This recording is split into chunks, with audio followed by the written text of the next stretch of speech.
Ini adalah fasilitas untuk rakyat menggugat koruptor-koruptor yang taruh uangnya di Swiss terutama. Karena ini mutual, ini berkaitan dengan dua negara paling tidak, Indonesia dan Swiss.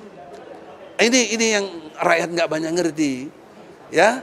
Nah kemudian dituduh oleh buzzer-buzzer atau intelektual pelacurnya mereka itu, ya, tukang intelektualnya, ya. Jadi tukang intelektual juga ada, ya. Bukan juga cuma tukang kayu, tukang bakso, tukang intelektual ada. Nah, tukang parlemen, nah kalian tuh tukang parlemen, ya. Tukang presiden, tukang dia tuh, ya.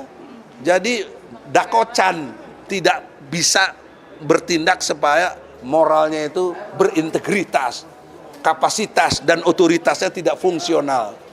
Maka oleh karena itulah, ya, penghartaan yang 11 triliun itu Allah buka lewat pintu 2 triliun yang dibohongi oleh Akiditatio anaknya itu. Ini pintu masuk sebenarnya, supaya rakyat ngerti. Untuk membuka, dulu Jokowi pernah bicara 11.000 triliun di luar negeri.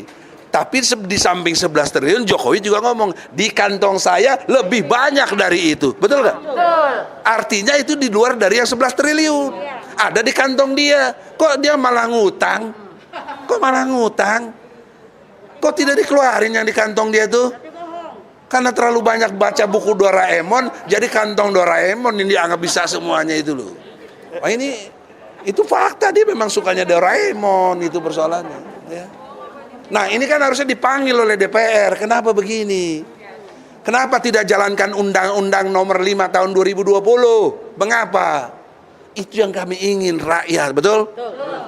Kan tidak semua rakyat cerdas, ya kita lah yang wakili, yang punya kecerdasan, keberanian, dan militansi.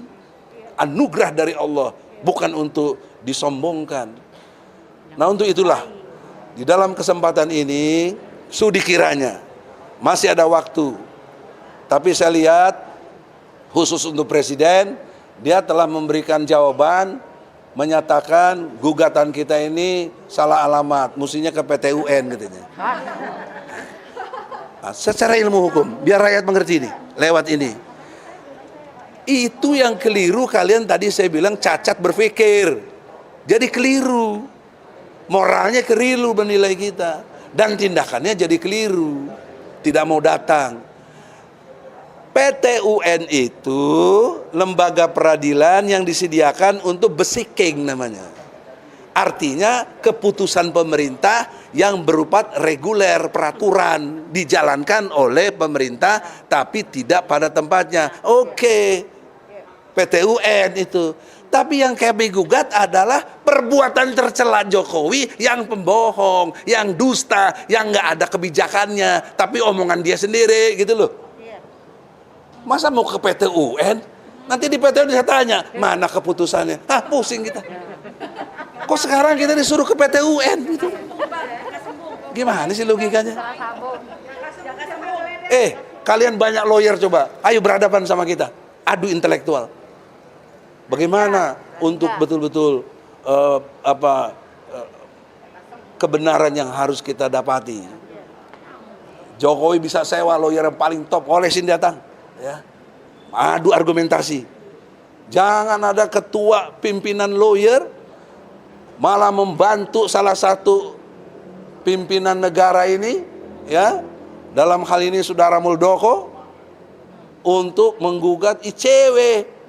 Katanya ICW tidak punya legal standing. Astagfirullah, bagaimana? ICW itu wakil dari rakyat kita. Dalam konteks kelembagaannya LSM yang diakui. Ada undang-undangnya untuk itu. Kok dibilang nggak punya legal standing, nggak punya kewenangan? Dari mana logikanya itu? Ya. Oleh karena itu, tolonglah, negeri ini jangan dikelola dengan on. Jangan.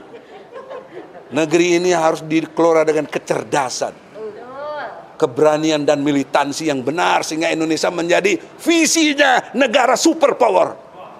Harusnya kita ini superpower. Dengan sumber daya alam yang melimpah, yang dahsyat. Satu contoh aja, Freeport. Sejak tahun 62 sampai sekarang masih berkuasa. Kita ditipu katanya ada dispensasi 51%. Kalau betul ada dispensasi, dua hal penting tidak terjadi. Apa itu? Pengelolaan dan pengawasan harusnya pemerintah Indonesia, bukan Freeport. Kenapa pengelolaan dan pengawasan masih Freeport? Ini artinya penipuan terhadap rakyat, seolah-olah udah dispensasi.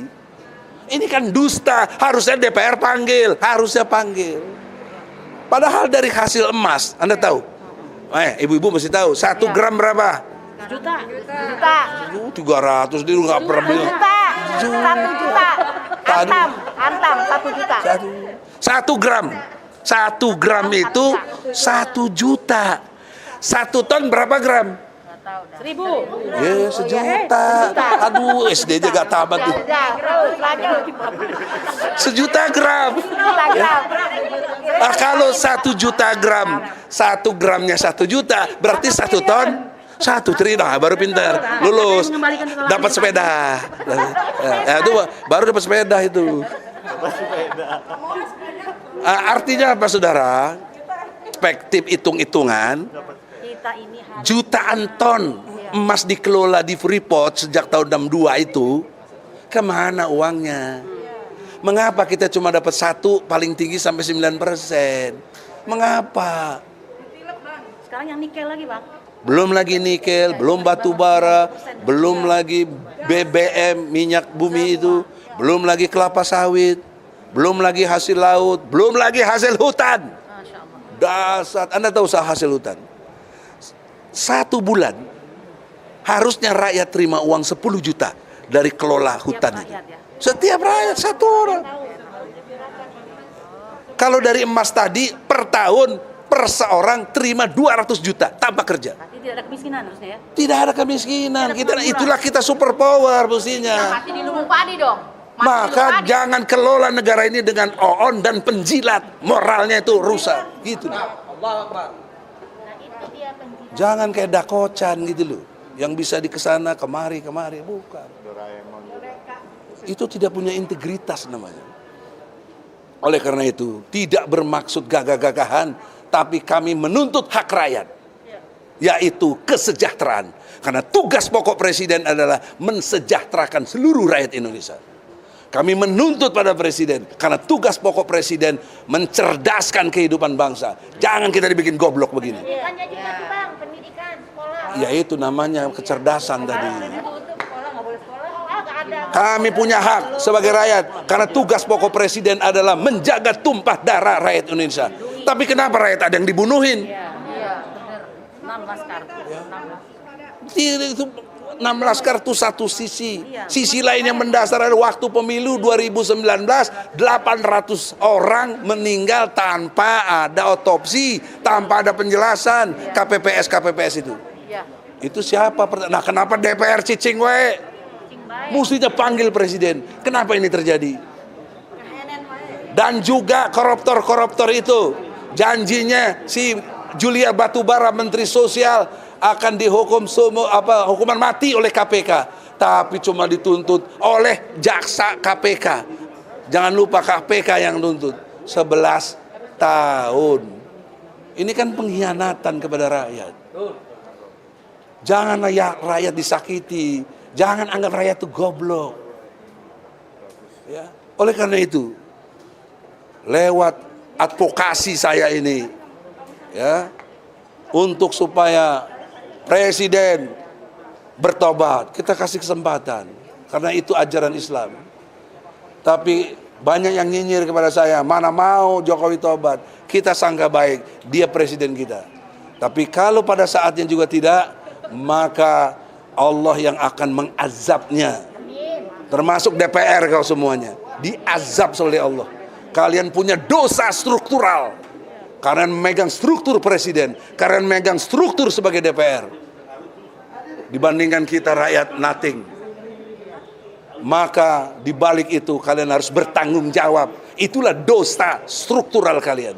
Paling tidak sekarang ini dari dunia udah dimintai tanggung jawab oleh rakyat. Apalagi nanti di akhirat kalian. Azab kubur dan azab neraka jahanam. Harusnya kalau kalian beriman, walaupun non muslim mesti punya iman juga dengan keyakinannya, takut dengan hari akhir. Ini nggak percaya hari akhir, Masya Allah. Itulah saya sebagai advokat rakyat, saya bela rakyat betul-betul untuk tegaknya sistem bernegara, berbangsa, untuk baldatun toibatun warabun ghafur, satu negeri yang aman tentram, damai sentosa, karena semuanya rakyatnya bertakwa dan beriman, dan bertakwa kepada Allah Subhanahu wa taala. Allahu akbar. Allahu akbar. Walillahil hamd. Assalamualaikum warahmatullahi wabarakatuh.